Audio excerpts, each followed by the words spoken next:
The Nevada Secretary of State's office is launching a new website to increase the number of poll workers. That new site launches today on National Poll Worker Recruitment Day.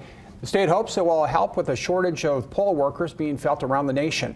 The Clark County Registrar says the county hires more than 3,000 workers.